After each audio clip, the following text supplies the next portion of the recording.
Well, hello, it's Qomaya Hildid. Anyways, so I'm gonna put you on another game, right? We're gonna talk about Wicca or witchcraft today. Yeah, its origin according to the contemporary narrative, right? And the concept that this contemporary narrative, is based on. Witchcraft. So the word witchcraft is composed of witch, which comes from the Old English term Wicca, meaning sorcerer, wizard, and craft, which refers to the skill or ability. The term has a long history and is often associated with both folklore. What's folklore? Culture, right? Stories of people's culture. Folklore and occult practices dating back to ancient times. Yeah. So the term Wicca is often used to refer to modern pagan witchcraft practices. It is derived from the Old English word Wicca. So the word Wicca, the modern use of the term Wicca has a religious practice and can be traced back to the mid-20th century when it was introduced by Gerald Gardner, who is often considered the founder of modern Wicca. So, a guy named Gerald Gardner introduced this in the 20th century, what we know today as the modern Wicca. He chose the term Wicca. So he chose the modern Wicca to differentiate the term witchcraft, because witchcraft has a negative connotation, yeah? And you know how people are about witches. The term Wicca comes from the Old English, right? And it says it comes from the Proto-Germanic word Wickius. This word originally refers to a male sorcerer or magician.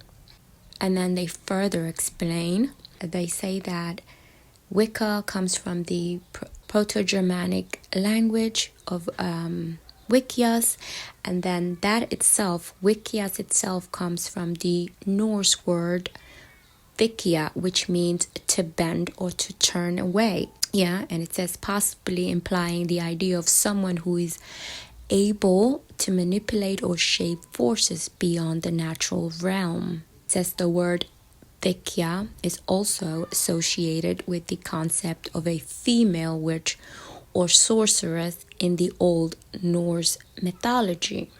So now that we have all of that out of the way, yeah, FYI, the Austro-Hungarian Empire came to East Africa in the late 19th century, right? And what they did is they sat down with the chiefs and they sat down with the sultans.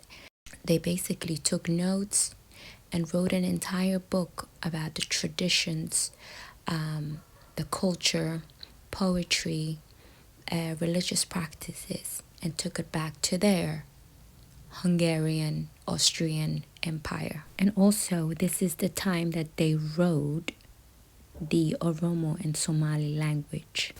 The Oromo languages in 1886 and the Somali in 1888, respectively, because both are Koshite, Afro-Koshite languages. So this Austro-Hungarian is what your European kingdoms are based on, yeah?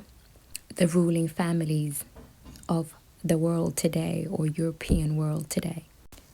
So now that we have all of that out of the way, let's get into the real origin of the meaning of Wicca or Waka. So this Wicca or Waka thing that we are being indoctrinated as being a European witchcraft is actually the retelling of Somali women's stories of expression and womanhood celebration. Wicca is the corrupted Somali word for waka waka. It's part of the Somali art form known as Burambur. Burambur is a poetic form in traditional Somali poetry, typically crafted by women.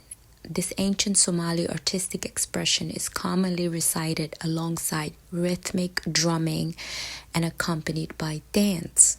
Burambur is frequently showcased at celebrations like weddings and communal gatherings dealing with women's issue and expression.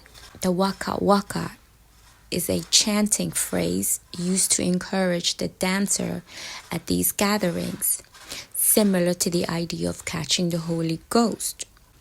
So in Somali, we will call catching the sar, yeah? Like something has come over you and you feel the need of dancing and celebrating.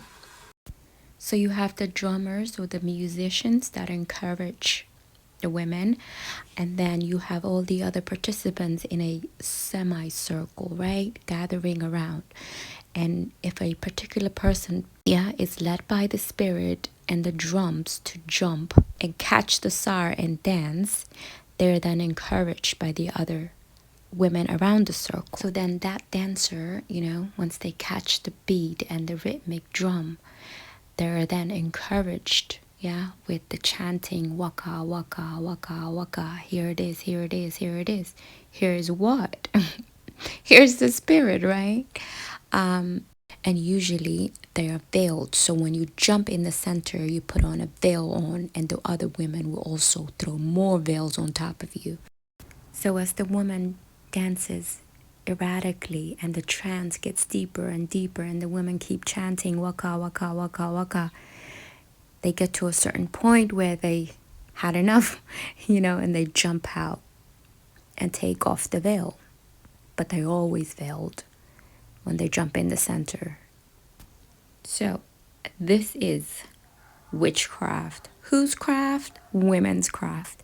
This is where women release built up energies amongst themselves in their gatherings, in their type of poetry or expression. Yeah. And everyone in the society has their place. This is women's craft, burambur. I have never met a Somali woman who hasn't at least participated one or two of these events. This is the initiation. The initiation is being part of the culture, something you're born into and you're expected to participate in it. I remember from young age being participant in these type of gatherings or crafts because my great aunties and my grandma were into this. And I remember the smells and the drum and the whole merrymaking, There's a lot of perfume spraying and incense burning in these type of gatherings. Basically, these type of SARS or these type of spirit love stuff that smells good. Quickly, let's get into how this type of culture now in recent history was corrupted and put on world stage, especially in football and sports, because sports plays a big role in this as well. Y'all remember the FIFA World Cup in South Africa, right? 2010 was it? Where Shakira was doing the waka waka waka dance. Well, I don't know if you remember, but Kana, the Somali Canadian hip hop artist and rapper, turned in a song for the world anthem, and it was rejected.